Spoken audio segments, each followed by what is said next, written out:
Hello friends, नमस्ते। स्वागत है आप सबका मेरे चैनल में।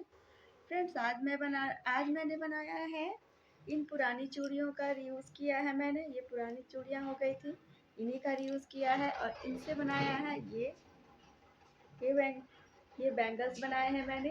ये मैंने हल्दी फंक्शन के लिए बनाया है। हल्दी फंक्शन या त्योहारों में भी हम इसका यूज़ कर सकते हैं।